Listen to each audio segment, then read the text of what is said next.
귀신은 제 역할을 몰아내지 않기 때문에 악령은 사역사를 얕잡아보고 계속 공격을 하게 되고, 그럴 때마다 영적 전이라고만 생각하고 아무런 대응을 하지 않으면 이런 고통을 계속 당하게 될 것입니다. 영적 전이는 환자가 가지고 있는 영적 문제에 대한 정보를 성령으로부터 받아서 효과적으로 사용할 수 있게 하기 위해 성령의 기능으로 주어지는 일종의 지식 말씀인 것입니다. 근데 사단은 사역자를 괴롭게 하기 위해서 혼장을 주게 됩니다. 사역 속에 또는 이런 사역을 제대로 이해하지 못하게 이런 사역자에게 귀신은 지부에 공격을 합니다. 이렇게 되면 사역자는 영적 전이, 영적 손상, 영적 피해를 함께 경험하게 되는 겁니다. 그래서 자신에게 나타나는 모든 경험은 다 성령께서 주시는 영적 전이라고 믿어버리게 됩니다. 그 결과 육신적 고통은 계속 치르게 되는 거야. 정신적 고통까지 찾아옵니다. 더 나아가서는 사용하지 못하게 되는 것입니다. 이를 흔히 양심 역사로 부르는데 성령과 악령이 그사를 함께 사용하는 것이나 이런 상태는 결국 오래가지 못합니다. 사역을 알아차리고 자신을 축사하고 관리하면 금방 없어집니다. 그러나 이런 사실을 제대로 파악하지 못하면 성령은 차츰 이축되고 악령의 역사가 더 강하게 돼가지고 이 사역사가 굉장히 영적 사역한테 힘이 들 수가 있고 나중에 영적 사역 포기할 수도 있어요. 하나는 부모에게 사역자를 속여가지고 그릇된 일을 행하도록 만들면 결과적으로 시간이 지나면 사역자의 타락으로 나타납니다. 인간방법을 동원하는 사역을 하기 때문이다. 그러다가 성령의 기성품이 없는 사역자가 되어 필경에는 사역을 못하게 되는 겁니다. 이렇게 하는 것이 귀신의 목적입니다. 하나님의 일꾼이 타락해서 사역을 죄시키는 겁니다. 영적 충격은 서서히 영적 소멸시켜 무이렇게 만들려는 사단의 전략이기도 합니다.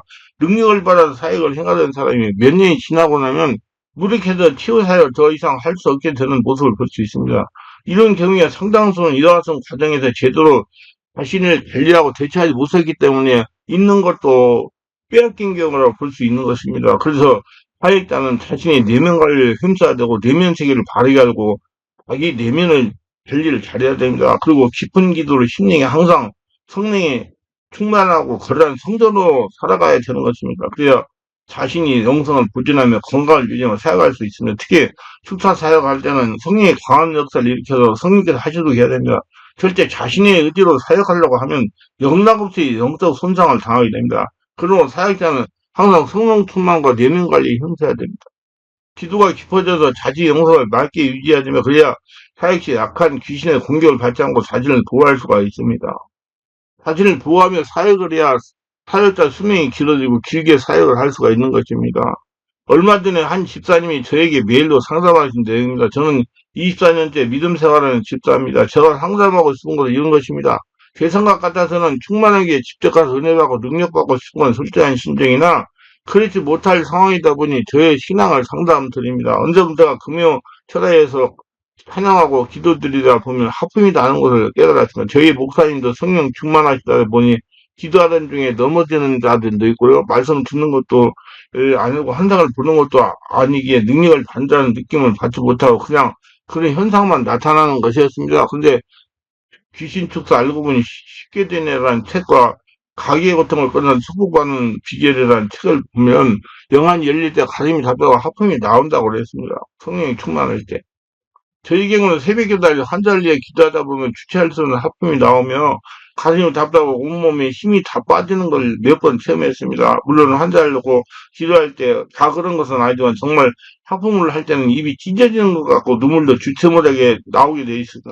그러다 보면 온몸에 힘이 다 빠지는 걸 느낍니다. 그러나 책을 보면 이러한 현상은 성령세례 받을 때 한 번 나타난다고 설명되어 있는 것 같아서요. 정말 영안 열려서 주의를 하고 싶고 기회가 닿으면 꼭 숙만한 게 와서 능력을 받고 싶어요. 저 같은 경우 왜 이런 현상이 자꾸 나타날까요? 그래서 제가 이렇게 답변을 했었습니다.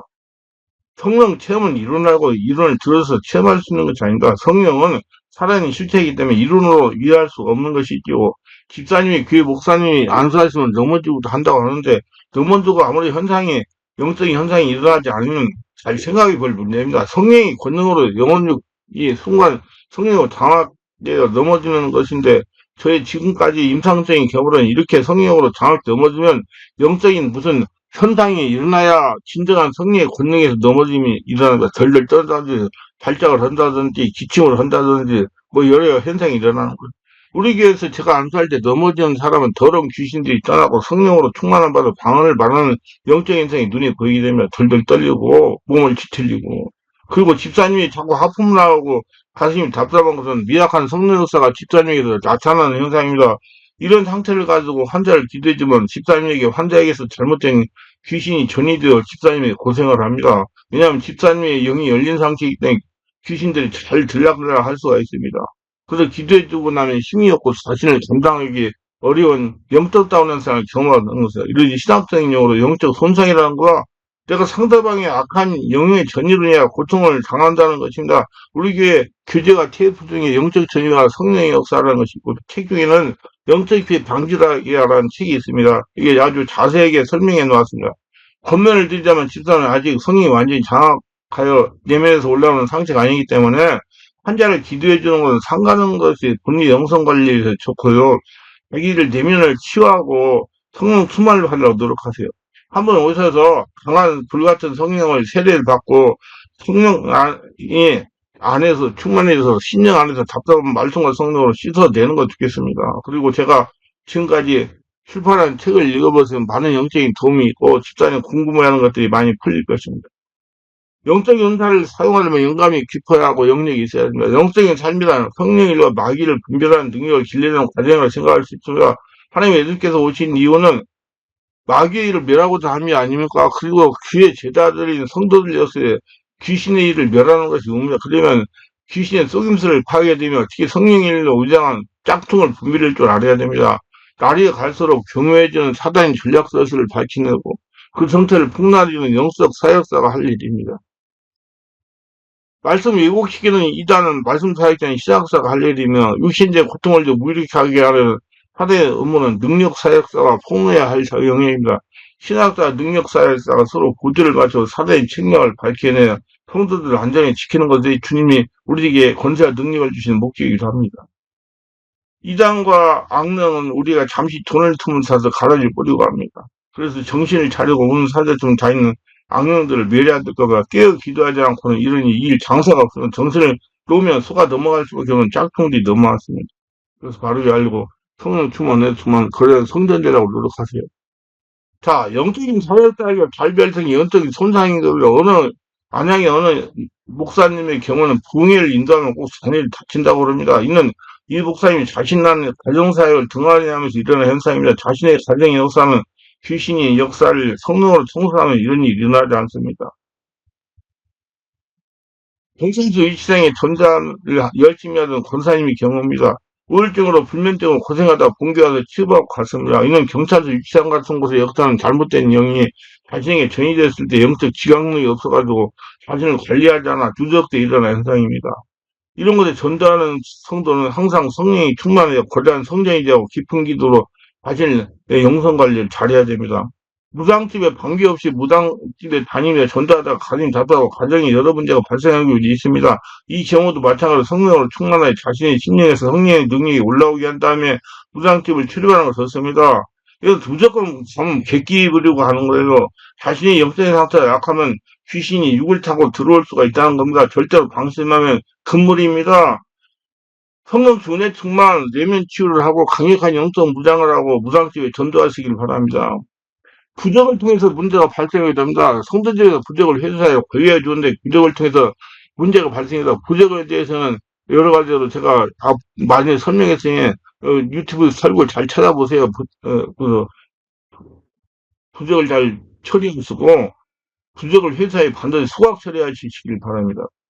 전립에 살던 아이가 성령의 세례받고 충만하니 주인이 연보라는 소리를 아주 능숙하게 했으며 이 연보를 유기하는 귀신이 아이를 장악하게 해서 그렇게 된 겁니다. 그러면 저는 우리 예수님을 믿는 성도들은 이사를 가더라도 아무거나 가면 안 된다고 고민합니다. 자신에게 해악을 끼치는 곳은 가지 않는 것이 상책입니다. 그러나 불가불을 가자면 피를 흘리면서 싸워 이게 성령 충만을 받아야 됩니다. 어느 목사님이 제게 상담한 내용이에요. 목사님 저는 상대방에 대해 전화로 기도를 해줘도 제가 기침을 막 해야 됩니다. 어느 때는 강단에 설교할 때로 기침이 나오고 구역질이 나와서 독이 되지 못합니다. 환자를 기도할 때 환자는 아무런 역사도 나타나는데 저는 저만 기침을 해야 됩니다. 그래서 제가 이렇게 대답해서 목사님 자기관리 흠짜리겠습니다. 상대방을 양수하는데 목사님이 구역질하고 기침을 한다는 건 목사님만의 상처가 나오는 것입니다. 원래 성령 역사는 사역자가 먼저 일어나며 그 다음에 피사역자에서 성령 역사가 전이되는 겁니다. 그래서 목사님에서 일어나는 성령 역사로 목사님 안에는 상처가 나가면서 기침을 하게 하는 겁니다. 그랬더니 이 목사님이 이렇게 말합니다. 목사님 어떤 영성 사역하는 목사님 그러시는데 상대방의 악한 귀신이 나가서 나를 통해서 나가는 현상이라고 합니다. 그래서 잘못하신 것을 어떻게 상대방 악한 귀신이 목사님 뚫고 들어와서 목사님 입으로 나갑니까? 절대로 잘못하신 것입니다.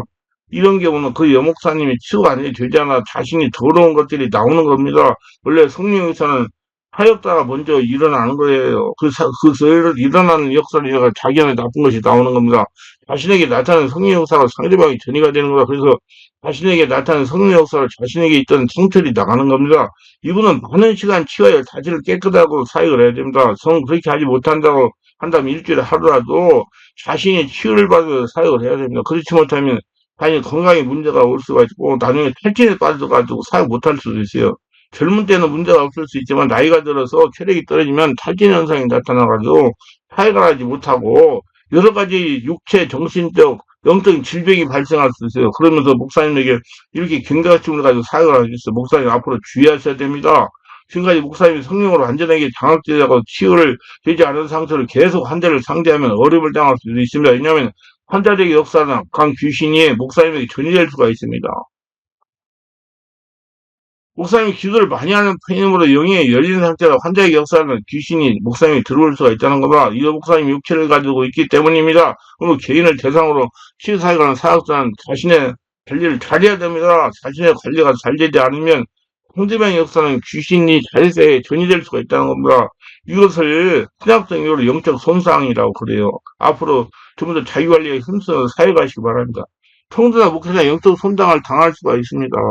그렇기 때문에 영적 손상을 당할 때 나타나는 현상을 바르게 인식하고 대처해야 됩니다. 영적 피해 방지하기 책을 읽어보세요. 지금 영적인 사역을 하는 목회자가 무분별하게 성령력을 사용하다가 영적 손상을 당하고 영적 피해를 당해가지고 목회하지 못하는 분들이 많습니다. 포기한 분들이 많아요. 영적인 것은 성령으로 분별이 가능합니다. 성령 인도에 따라서 사역을 감당하는 지혜로운 성도 목회자가 되시기 바랍니다. 더 자세한 것은 영적 피해 방지하기 책을 참고하세요. 기도합니다. 오늘도 제 설교를 끝까지 들어보시면 축복하세요. 구독, 좋아요, 알람 설정, 공유하신 분들 축복하시고 은혜 충만 성령 충만 자기관리 잘하고 하늘나라 천국대에서 하나님의 영광을 드러내면 승리하는 복된 자가 다 되어가시고 영안도 밝아지게 하소서 예수님 이름으로 기도드리나이다. 아멘.